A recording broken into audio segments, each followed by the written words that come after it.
happen. And the more you do open houses, you'll be able to write your own book. So you'll find things that in open houses that are unique to specific open houses. You'll find some things that are patterns that you're going to follow all the time. So I'm going to just kind of start and go through this the best I can. And then what I'm going to do, excuse me? I don't think we can get that. Or not. The video. Okay, folks, it looks like you're going to miss the chance to see my three-piece suit and a tie and everything that I'm wearing because we're not going to be able to do video this morning. So please bear with me. If you have any questions, that I can see you, which is amazing. So I'm not sure why you can't see me. So like I said before, we're going to go through just like it says in the handouts. There's going to be some changes because of the COVID stuff, but the handout's pretty self-explanatory. So anyhow, let's go ahead and get started. When you get your handout, you'll see the very first sheet's going to say open house best practices. Think of it as sort of a calendar of how you're going to do the open house. The suggested schedule is you want to try to get your open house assignment as early in the week as you can, okay? Tuesday or Wednesday is a good time to get it. Sometimes people don't put the open houses out on the board until later in the week. Don't be surprised by that. That does happen. A lot of times people are working on getting those listings and they haven't quite gotten it yet, but they sort of know it's coming.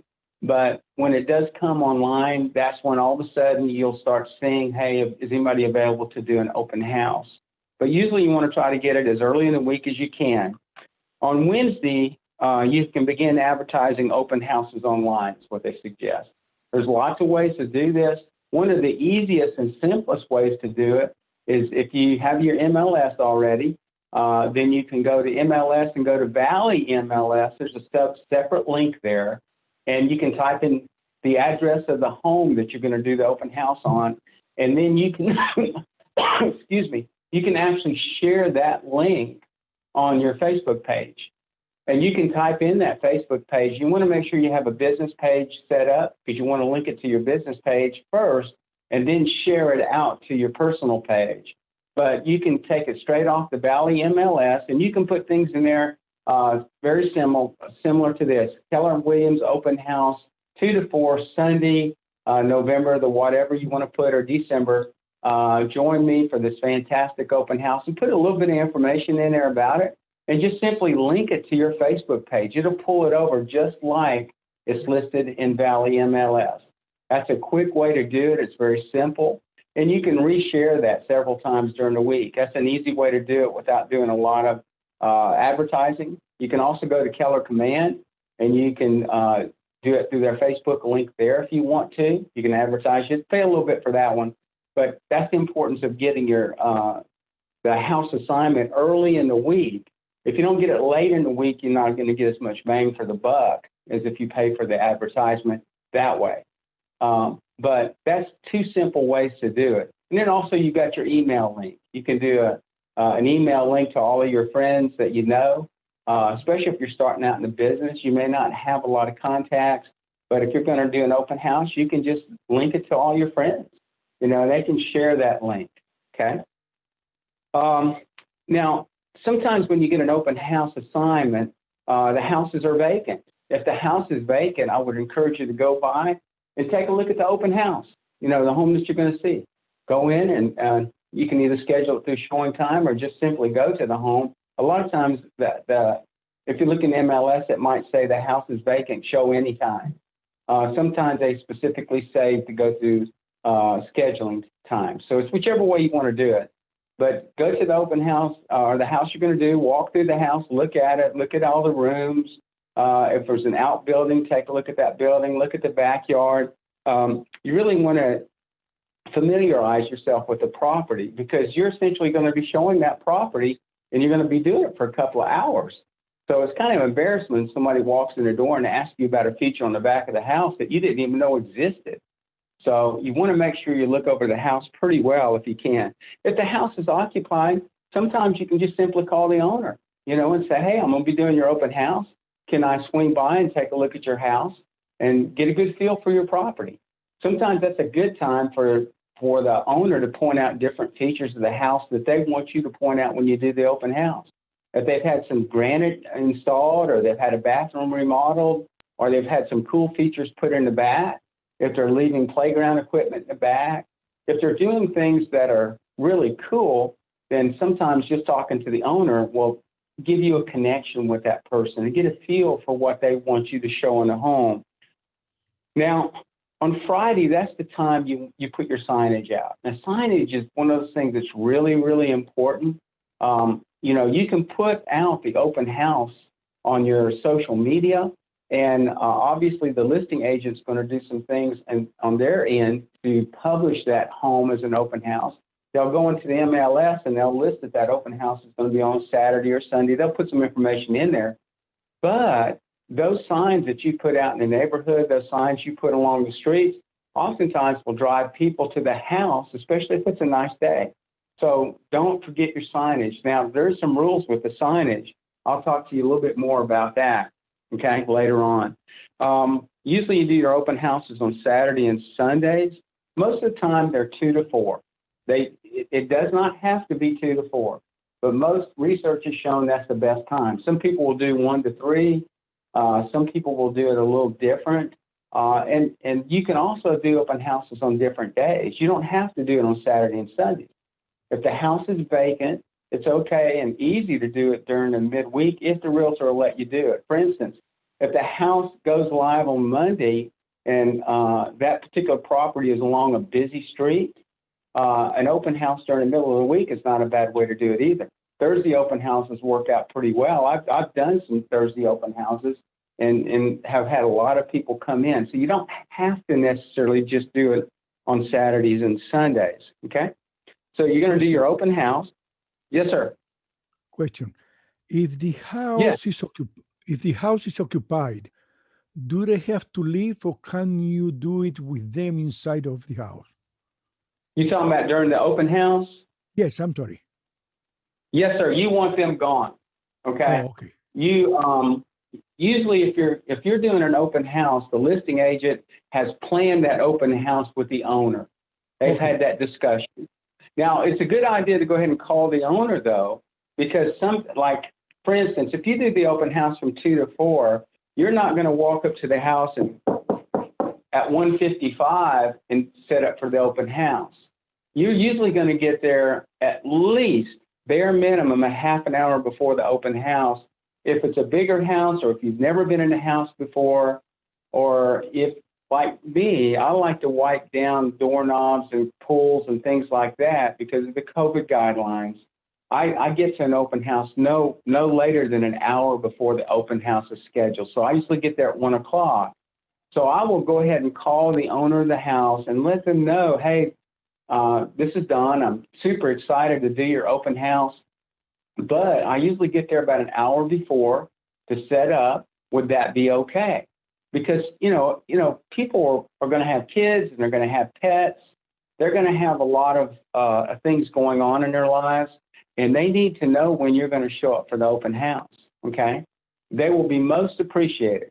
I've been to open houses before where when I got there, even after I set the schedule, people were loading animals into crates and throwing kids' clothes in the back of the car and doing all kinds of things just to get out of the home in time for the open house. So that communication is really important with the owner of a house. If the house is vacant, it doesn't matter. But you really don't want the owner there for the open house. You're actually doing a service for them, okay? And so now I tell you what you can do, though. A lot of times people will ask you during the course of an open house questions that you may not know the answer to, okay? It may be simple questions like property lines. It may be questions like, does playground equipment go with the house? And you may not even see it there. I usually will ask those kind of questions specifically to the listing agent, but a lot of times the listing agent will say things like, hey, if you got any questions, call the owner. And they're usually very good about answering those questions. Sometimes they'll ask questions that only the owner knows the answer to. And so I will call the owner occasionally if there's a question I need to address. But you really want the owners out of the house. That's a very good question. So you're going to do the open house on a Saturday and Sunday. Now that ties into, Jose, that ties into my next thing, is when you go to leave the house after you do it, after you tidy it up, after you make sure you leave the house exactly the way you find it, make sure everything's locked up, all the things that you would do as an agent, go ahead and call the owner and say, hey, I'm done. You know, because sometimes they're out riding around with the kids in the car. And 2 hours of that sometimes can be tough on a Sunday, especially if the weather's not great. So give them a call when it's over with. And sometimes they just want to know how it went. They'll ask me how many people showed up for the open house. They want to know, was there any questions that came up? They're trying to sell their house. So any information that you can give them is great information, okay? So that's sort of a general open house concept, okay? Now, one of the things that you're also going to see in the open house handout is you'll see some communication scripts. For instance, when you meet people at an open house, you're going to, if they leave their address, always send them a thank you note, always. Sometimes they won't leave their address, and if they don't, if they leave an email, then it's good that you always want to communicate with people that come to the open house. I'll talk to you how to get that information here in a little bit. But you want to communicate to those folks who came to the open house. They may not be interested in buying that home, but they're there for a reason. And you might actually pick up a client because you talked with them and they like the way you communicated and they feel comfortable with you. And if they're not working with a realtor, oftentimes you can pick up a client. And as a matter of fact, that's one of the reasons you're doing that open house, right? You're doing it to help the realtor, the listing agent, get the home sold, but you're also there to pick up contacts that may become clients. So it's beneficial to you as a realtor to do the open houses so that you can potentially pick up clients, okay? All right, I'm gonna kind of go through the second. Go ahead, Jose, I'm sorry. Yes, okay. About the business cards, you place your business card close to the sign-in sheet. If you see that Yes, sir, if you see that somebody doesn't pick up one, can you handle it?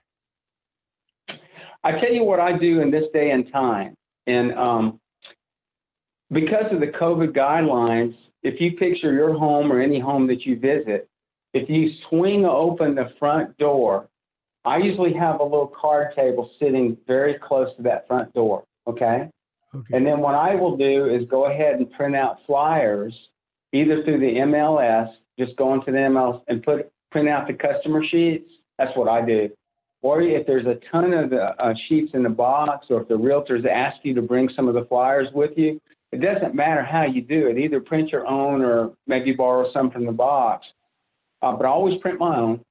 But I'll put those on the table and I'll put my business card right next to them, okay? And then I'll put the hand sanitizer on the table, and then I'll put some things there like the little sheets, the hand sanitizer sheets, so they can grab one as they come in. I make sure they have their face mask on. We talk a little bit about social distancing, but my card is right there next to the flyer. So I'll say, please do me a favor and grab my card and the flyer. And let me tell you a little bit about the house. So I've got an opportunity to sort of screen them in this day and time we function under at the very beginning. But in addition to that, Jose, and also for you, Kayla and Nicole and Robin, you don't want to have too many people gather at that table because you want to get them to slide through into the open house. So you'll go to like a kitchen counter somewhere, make sure you wipe it down really good, and that's where you're going to put the little questionnaire sheets, the cards there. So I've got some cards that are made up that these were given to me when I first came to work at Keller Williams. They were borrowed from another agent. They work great.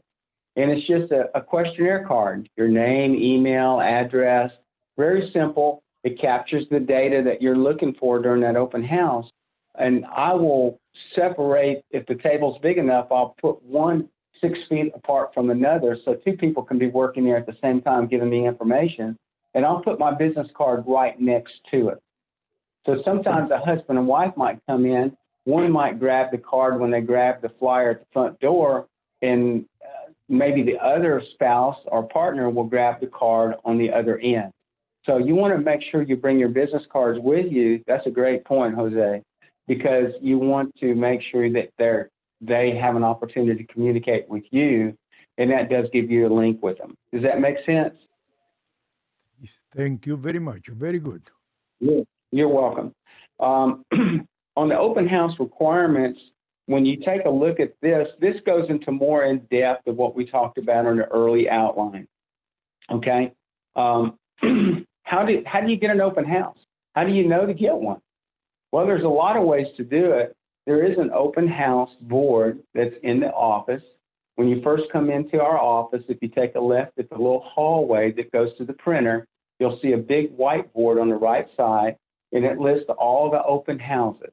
Sarah goes ahead and you'll see it through our KW Facebook page. She'll put it out all the time. Hey, has anybody got any open houses they want me to put on the board? Okay. So they'll start writing those open houses up on the board as soon as she gets them. Now, some of the listing agents may choose to do an open house themselves. It may be part of a team, and they may have somebody on the team do it. But a lot of times you'll see it's open. So if you look up there and you see the agent's name and where the house is and no one is signed up for it, then what you need to do is call that agent or text that agent, excuse me, and say, hey, listen, I noticed you have a house on 123 Main Street. Is it possible for me to do that open house? Most of the time, they're going to tell you it's okay, all right? So that's one way to do it. Another way to do it is to make a real strong connection with one of the agents. One of the agents that's been doing this for a while that is known to have lots of listings, it's okay to approach that agent and say, hey, listen, my name is Kayla or Jose or Robin or Don or whoever, and I'm kind of new to this. I've had my training. I've shadowed a couple of agents before on how to do this, and I'd love to do an open house. Can you, if that would be okay, can you give me some guidelines that you would like me to follow for the open house? And if you can connect with an agent, if you do a really good job, oftentimes that agent will actually call you and ask you first, hey, are you available to do an open house this Sunday? Okay. So that's one way to start doing that. The other way to do it is you can actually go to the Keller Williams Facebook site, our page, and put it out there. Hey, if anybody have an open house coming up this weekend, I would love to do this. Okay, I'd love to help you out. Okay. Now, when you first start out as an agent, the best way to do this, to gain some experience, is to shadow an agent that's doing an open house that weekend. That's the very best way to do it. And one of the ways you can do that is go to the Keller Williams Facebook page and just simply say, hey, I would love to shadow an agent this weekend. If I can do that, please let me know. And most agents that are doing open houses are fine with that. And it's okay to do the shadowing. Do it 2 or 3 weekends if you need to do it. If you go with different agents, you'll find that different agents do it a little differently. Some of it's based on experience. Some of it is just based on their personalities. But they're still going to follow the general guidelines on how to do an open house. There's certain things you can be creative about, but there's certain things that you just have to do right. And that's one of the things you have to do, okay? So just put it out there so that you can get a little experience. It's okay to do that. Yes, sir. Question. Can you elaborate a little bit more about shadowing? Yes. When you shadow, what it means, let's say, Jose, you've been doing this a long time, and you've done lots and lots of open houses, and the word's out there that you'd like to do open houses. So I'm a new agent, so I would say, I'd call you up and say, hey, Jose, this is Don. I've only been an agent for 2 or 3 weeks or a couple of months or whatever. Would it be possible for me to come observe the open house that you do? I'll help out any way I can. If you want me to put some flyers out on the counter or wipe down countertops or whatever I can do to help you out, you just let me know. And would that be okay, Jose? Oh yeah, that's great. And then what you would do is say, okay, our house is going to be at a such and such location. You already know that I don't have any experience, but I'm eager to learn. So as a mentor, and as Keller Williams, we're all mentors of somebody. We're either being mentored by someone or we're mentoring other people. That's just the way it should work. So when you shadow a realtor, what you're doing is gaining some experience from that realtor. So think of yourself as an assistant. Okay. Sometimes they may not want you to do anything but be there and smile and welcome people at the door. Sometimes they may want you to hand out flyers. I usually don't hand out flyers due to COVID. I have people pick up their flyers. So, but you can, whatever that realtor says you can do. Sometimes you can have a house that's a 2-story house. And what I've done is had one of the shadowing agents just go upstairs. If it's a big house, I'll have them go upstairs and just smile and greet people up there and say, hey, if you have any questions, just ask me. I'll pass it on to Don if there's anything that I can't answer. Usually within an hour or so, if you're shadowing an agent, you get a good feel for the house. You've already looked over the paperwork on the home, so you've looked at the customer sheet, so you know how big the house, how big the bedrooms are, how many bedrooms. So you can answer those simple questions as a shadowing agent.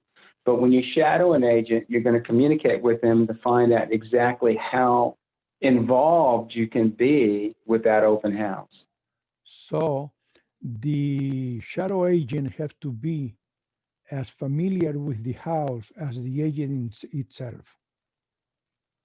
Yeah, if you're a shadowing agent, that just simply means you're going to be there with the primary agent that's doing the open house, okay? But if they ask any question, I should have an answer. Well, yeah, and a lot of times, Jose, it's things about how many bedrooms are in this house. It's going to be simple stuff. They may ask how big the bedroom is. And if you've got the customer sheet in your hand, you can say, well, this bedroom is listed to be 12 by 15. Okay. You're welcome. If it's things that you don't know, you defer honestly to the primary agent. And they may not know the answer either. They may have to make a phone call. Yes, I'm sorry. Okay. I'm going to be asking a lot of questions because I want to go deep on open houses. Okay, and that's fine because that's the way you're going to learn. That's the way other people will learn too. So hopefully I'll answer more of this as we go along, okay? So anyhow, you're going to get your open house. You get your assignment. You start promoting it, like I said before. You want to really research the home that you're going to do the open house on. Let's just say you've already shadowed. You got a good idea how to do it. What I will do is go ahead and print out the MLS sheets as early as I can on the property. I want to take a look at the property, take a look at it online, take a look at the features of the home that makes the home special. I definitely look at the description the agent has put in the home because they've only got so many letters and words that they can put on a listing. So they're going to usually identify things that they and the property owner has found to be really important. So if it could be a glamour bathroom, it could be a gourmet kitchen, it can be things like crown molding, it can be things like new granite countertops, updated appliances. So those things that you see listed, they feel it's important. So what I will do is familiarize myself with that sheet because those are things that you want to point out to people that come into the home, okay? So go ahead and familiarize yourself with the MLS listing customer sheet and also with the flyers that may be in a box. So you want to learn that house as much as you can, okay? And sometimes the best way to do it is also just talk to the listing agent, find out some things about the home that they may want you to point out. Maybe things that they didn't put in the MLS sheet after they put it in, they may have forgot something. And it may have been something that came up. It may be something to do. Hey, it's got a sprinkler system. We didn't put that in there. We forgot to put that in there. Or whatever it might be you want to focus on, okay? So familiarize yourself with the property. And like I said, one of the best things you can do is go by and look at the house. Now, remember I said that you're probably going to have, they're going to come through the door. You're going to point them to a table. It's going to have the sanitizer on it. It's going to have your flyer on it. You're going to invite them to pick it up. And when they do that, that's your opportunity to tell them about the house. You want to introduce yourself and say, hey, what a great day to come out to the open house. I'm so happy you could come by. What brings you out today? Just try to open up the conversation a little bit. And as they come in, just bring them in and say, listen, I'm not going to follow behind you. I'm going to hand you the flyer. There's some great features in this home. I'm going to mention them now, but if you have any questions as you go through the house, I'll be glad to answer those questions. But this home is a great 3-bedroom, 2-bath home in a great neighborhood, super layout. You're going to love it as you go through the home. Whatever your comfort level is in pointing out features of the home, and then that way you get them started in the house and let them go ahead and go through the house, okay? So that's how you would normally do it to get them started when they walk in the door. Let's talk about open house signs a little bit, because this is really, really important. If you're not in the city of Madison, open house signs usually can go out at 12 or 12:30. I've been putting them out at 12:30. That's what I was told on Wednesday. Okay. So on Wednesday, you can put out open house signs, directional signs in the neighborhood. You can put them along the streets. You don't want to put them in anybody's yards, but you can put out directional signs at like intersections that point towards the house. If you don't have directional signs when you first start out, don't worry about it. If you're going to do a home, I say don't worry about that. And let me preface that by saying this. You definitely want to get the signs, but you may have to ask the listing agent for those signs. They may have several that they can loan to you. But if you're going to do open houses, you need to go ahead and plan on buying some signage. I have knowledge of an agent that used to be real active here in Keller Williams. He's kind of taken a bit of a sabbatical. Had a lot of signs that he was trying to move out of his garage. They're very generic. It says Keller Williams. It doesn't have his name on it. It's got open house on a lot of them. Some of them just are, more generic than that. He's got riders. He's got all kinds of stuff. And I think he's selling them for about $5 a piece. So if you need to have that information, just PM me later or give me a call, and I can pass this information on to you. So you definitely want to have some signs to point people to the street that you're going to do it on. Also, in the sign in the yard, you want to put the rider on there if you can on Wednesday. Now, you can put the riders up as soon as you know you're going to do the open house that week. You don't have to wait till Wednesday. So if you know you're going to do an open house on Monday or Tuesday, it's okay to put that rider above the sign that says open house Sunday 2 to 4.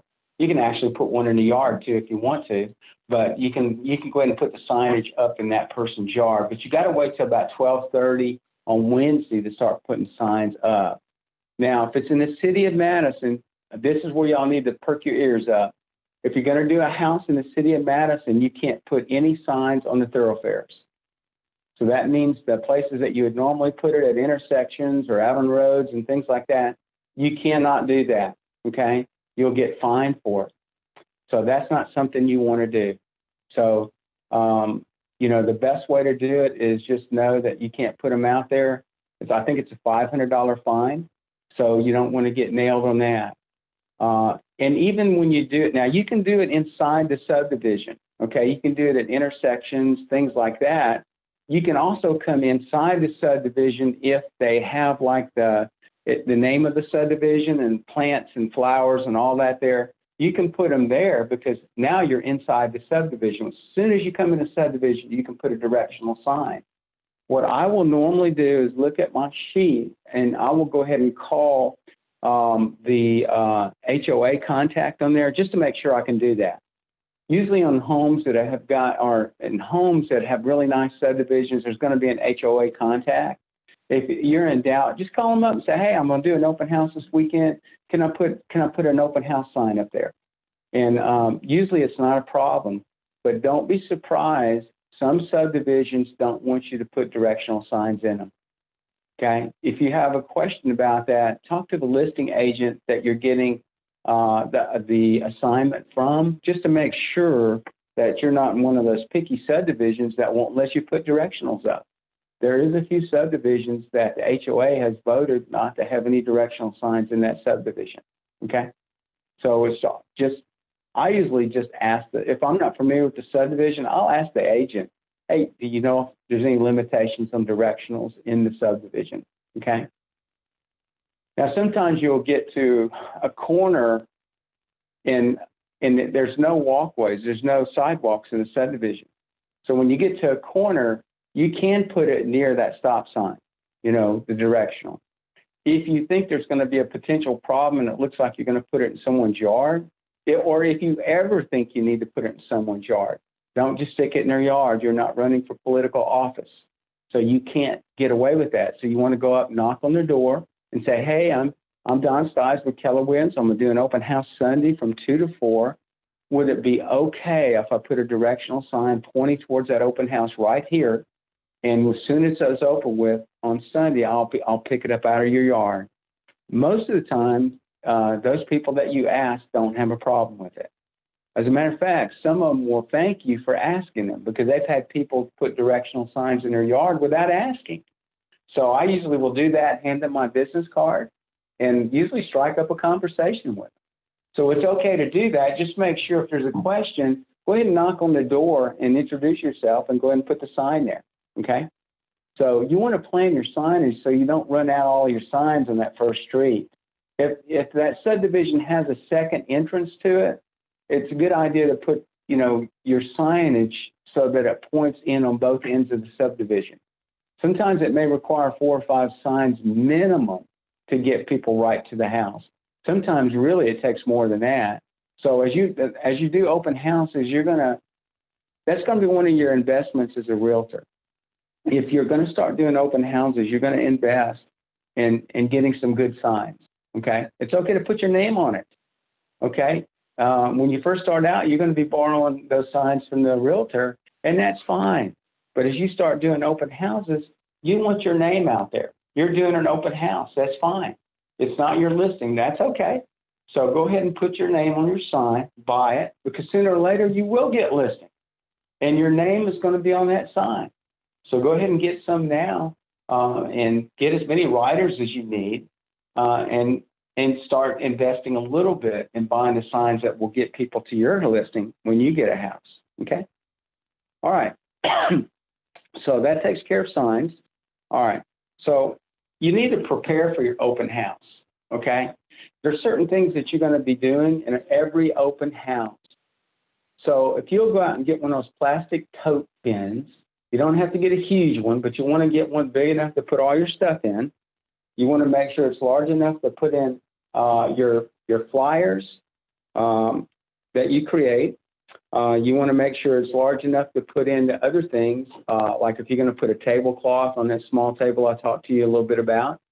If you're going to put out the cards, as far as the gather information from folks, it's the thank you cards. So if you're going to put that out, you want to be able to do that. If and when COVID is over and you start handing out water or snacks or things like that, it comes in awful handy. So this bin is going to be someplace that you can go to every single week and have your open house supplies in there. So you don't have to rebuild it every single week, okay? So as you start developing your own system, you're going to put things in that bin so that you can just grab and go. You can open it up every week, and if you need to print more of the cards to get information from folks, print more cards. You want to make sure your business card's in there. When I first started out, I forgot business cards, and I was lucky enough, close enough to my own house, that I had my wife bring my business cards. So your business cards, your flyers, you want to have the little bowls or baskets that you collect those things in. So you want to make sure you put those in there, okay? All the little goodies that you would take to an open house, you want to put in that bin, okay? And you refresh that bin periodically. If you use tablecloths, I do seasonal stuff when it's, well, hopefully we'll be back to normal. So you can do Christmas, you can do Thanksgiving, you can do Easter tablecloths. So you use different tablecloths. I used to put out flowers. You can buy a real nice basic little bouquet of flyers if you want to. You can either do things that are artificial, but I like the real deal, so I carry those in myself. So anyhow, you build your bin of supplies that you're going to need. Your sanitizers, gloves.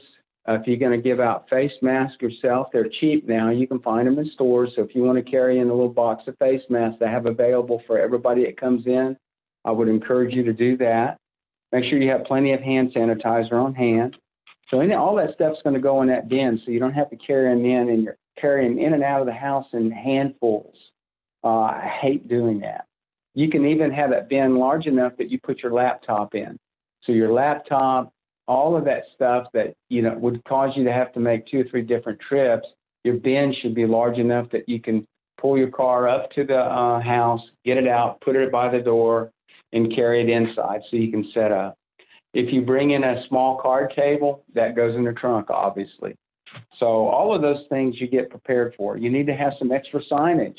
Sometimes during an open house, I'll go ahead and put an extra sign out in the yard. Going back to Wednesday signage, I find it effective to go ahead and go to a place like Dollar General and buy some of the balloons that they have there. You can get them for $1.50. That's how much they cost. And they're really reflective. You don't want to get a happy birthday or welcome to the neighborhood, or, you want single color balloons. Keller Williams colors are silver, gold. The red is a beautiful red that they have at Dollar General. It's real pretty. I think they even let you use black, but that's not a great open house color. So you want to stick with stuff that's shiny and reflective. So you could put one right there on the sign at open house in front of the house. And I usually put one on the main entrance coming into the open house. And it flutters in a breeze. You can see that thing a mile away. So I do like to use balloons. It comes in handy. You can buy one of the helium tanks if you want to. I found out that helium in those tanks it's not as good as the helium for whatever reason. It doesn't have as high a proportion of helium in those tanks as it does when you buy it and have them inflate the balloons for you. These are little things, but they do help out when you do the open house because you want people to notice that you're going to have one. So those balloons come in real handy. I don't put those balloons out on Wednesday, by the way. If you put them out too early, what happens is they sort of lose their inflation quality, or they get blown away with heavy winds or rains. I usually don't put those out until the morning of my open house. So if you do the open house, you're going to invest in balloons, I would go back to that house and neighborhood real early on Saturday or Sunday morning, whenever you do it, and put them out that morning. I have put them out on a Saturday and be gone on Sunday. Okay. So you want to make sure you don't put them out too early, but also whatever you put out, make sure you pick up. Going back to the signage, whatever signs you put out, make sure you remember to pick them up, especially if you told someone you're going to pick up those signs. I have put a sign out one time before. It was at an intersection out sort of in a country setting. I forgot to pick up that sign, and it didn't have my name on the sign. So a couple of times I drove past that, and I thought, oh, wow, there's somebody out here's having a Keller Williams open house. And why do they have that sign? I noticed it 3 or 4 times, and I realized it was my sign. I had left it out there. So I had to go get my own sign. So remember to pick up all your signs after the open house. It's just really cool to do that, okay? All right. So you got everything set up. The other thing you want to make sure, especially if the house is vacant, is bring a chair. Bring a folding chair to an open house. A lot of times when you have open houses, you might be real excited about it, but other people may not. So there's been times where I've done an open house and no one has come to the open house, nobody. There's been times where I didn't have time to sit down. I've had as many as 93 people come to an open house, and that's counting everybody. Generally, when I have an open house, I usually have anywhere between 15 and 25 people come to an open house. If it's a brand new open house in a hot neighborhood, you could have 25, 30, 40 people come. It gets really busy sometimes, so you'll never sit in that chair. But sometimes they do come in handy if it's a little bit slow or you need to do something. You need to sit down and type out some text. You need to get off your feet a little bit, so make sure you bring a chair. Other things that you might want to consider bringing to an open house, especially if it's a vacant open house, a broom dustpan, okay? That's a good idea to bring that into an open house because you're going to have people tracking in and out of the house quite a bit. It's easy to allow a bunch of leaves come into the house or dirt or stuff at the front door. I always try to leave an open house as nice as it was before I got there. Unfortunately, sometimes when you do an open house, when you get to an open house, it may not be tidy. I've washed dishes. I've folded linen before. I put away toys. I have made beds. I have done those kinds of things because, like I said earlier, if you've got a family that's got 2 or 3 kids and are trying to get them out the door to go to an open house, think of it yourself. If you were going to do an open house, how would you want people to see that open house? Do you have a question, Nicole? I just saw it was unmuted, so I just wanted to ask. But anyhow, you want to make sure that you want your open house to look really good. Think of it as if you're doing an open house and it's your house.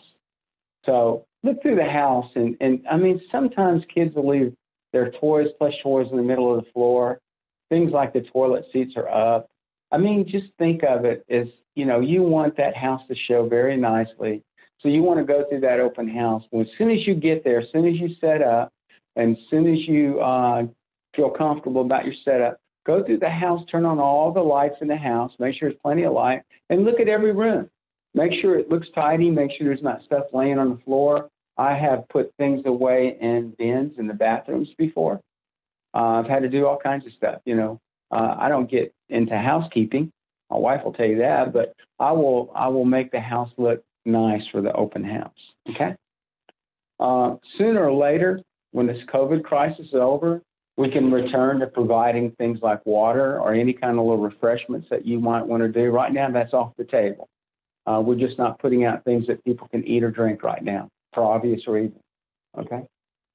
When you do an open house, like I said, when you meet people at the door, it's a very good time to go over the COVID guidelines. You want people who come to the open house, they've got to have their mask. They can't come into that house without their mask, okay? You know, that's a nice thing to do is provide a mask. You can get boxes of them pretty cheap now, and you can set them out. But you definitely want to go over those guidelines with them a little bit. You want to tell them, make sure they maintain their social distancing, wear their mask. What I do, and I tell you that before I get there a little early, I will take those wipes, those Clorox wipes, and I'll wipe down all the doorknobs. I'll wipe down the pools. I'll wipe down all of those things. I'll actually go to some of the cabinets and just open them. Not all of them, but I'll open some in the kitchen and open some in the bathrooms and other places that won't obstruct people's walking so that they can actually see how deep they are. A lot of people don't want to open cabinets out. Maybe they've had a family member that got really sick and they don't want to touch anything, and that's just fine. I'll still wipe down everything, but I'll open up a few of the cabinet doors and different things so they can look in. But I will let them know when they come in the door, I have wiped down everything in the house that they might touch. Banisters, I'll wipe down the banisters going up and down stairs, but I'll also make sure that I go over those COVID guidelines as much as I can. So those are the things that you want to bring to an open house, the things you kind of want to do to get prepared. Okay, just a few other little things. You want to make sure you dress professionally for the open house.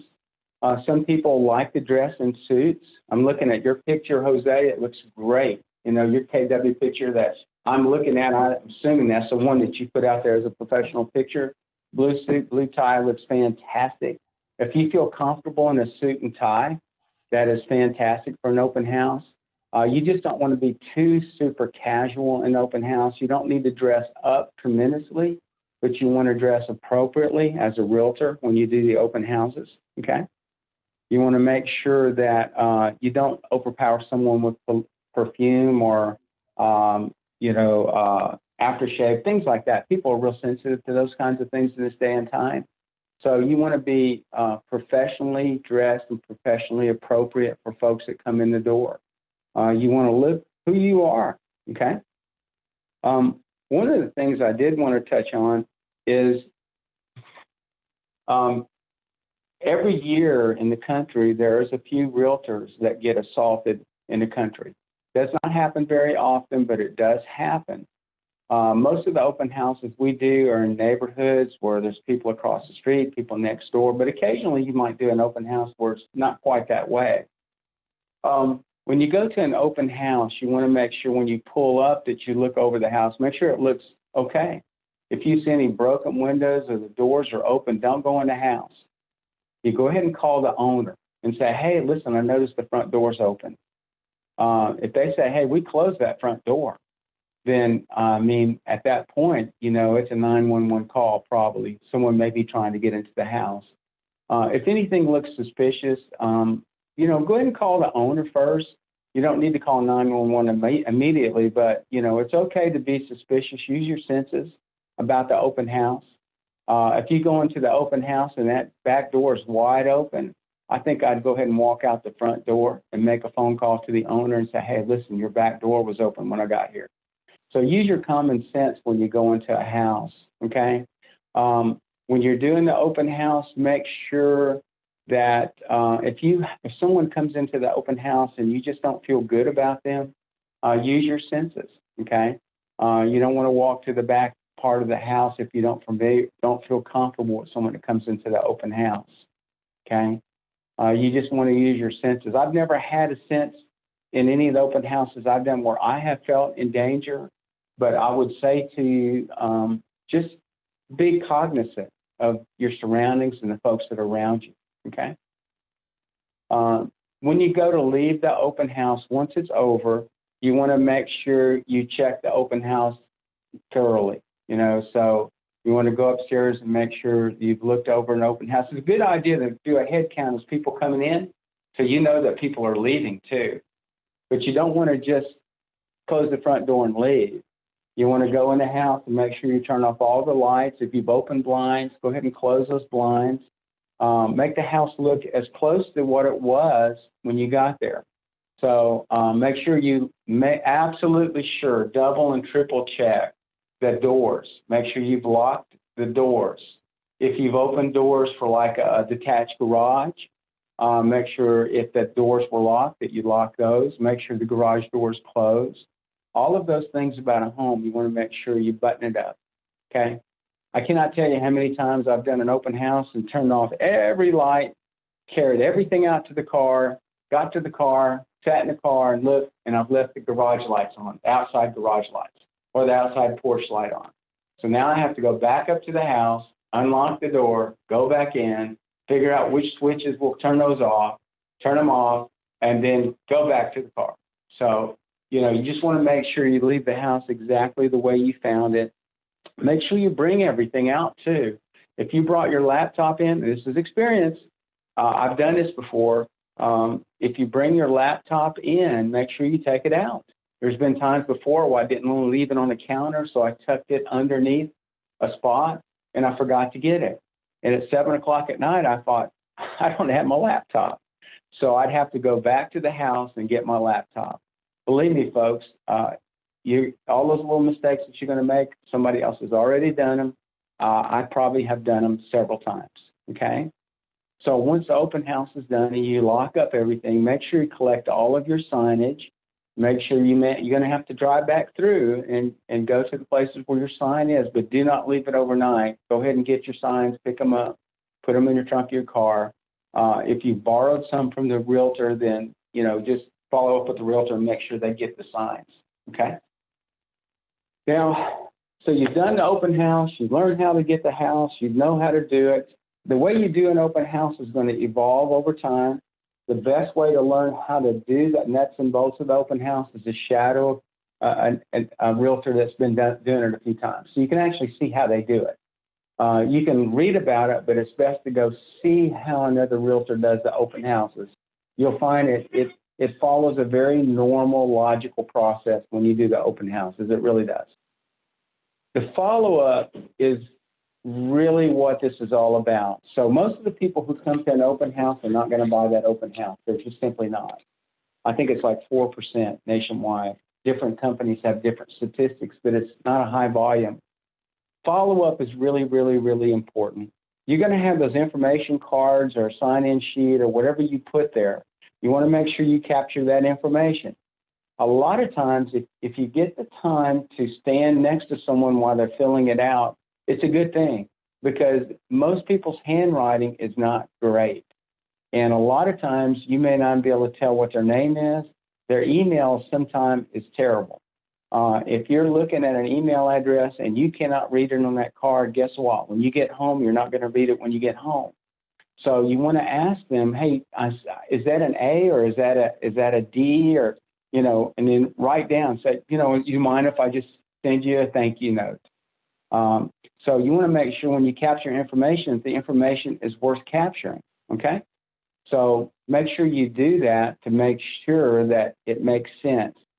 Follow up. You've got to follow up. It's okay to follow up that afternoon. If you complete your open house at 4:30 and you got a little time, as long as it's not too late, you can shoot them out a quick email saying, hey, thanks for coming to the open house. Really appreciate it. You help make it successful. If you have any questions about that home or any other, please let me know. I'll be glad to let you know or find out information about that house. So you've got to follow up. I had one person that came to an open house like in a May or something like that of one year. I just kept in contact during Christmas. I'd send them a little Christmas text. They came back to me and we sold a really nice house about a year later. It was just simple, just keeping in touch with them. They didn't tell me to go away, so I kept in contact. And it worked out very well. They were very happy with their open house. They were very happy with the house they purchased, and we've kept in contact since then. So make sure you follow up with everybody that comes to the open house. It's really important. It will help build your business. Does anybody have any questions?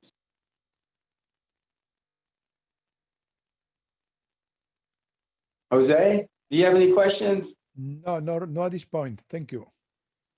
You're welcome. Kayla? You're good, Kayla? Okay. Nicole, I can't see you, Nicole, so I'm just assuming everything's cool. Hadn't heard from you. What about you, Robin? You're good. Okay. Well, listen, I appreciate you coming to this time. I wish we could have got the video hooked up, but like I said, we had to go into a different conference room, and for whatever reason, we can't hook up the video. So if you have any questions, give me a text or call. The handout material, you can check with Jill here or with Sarah. They should be able to get you the handout for the open house. It's very simple. And if there's any other questions I can help you with, please let me know. If not, you guys have a great day. Good luck with your open houses and knock it out of the park. Thank All you. right. It was very interesting. Thank you. Thank you, folks. Y'all have a great day. Thank you. You too. Bye-bye.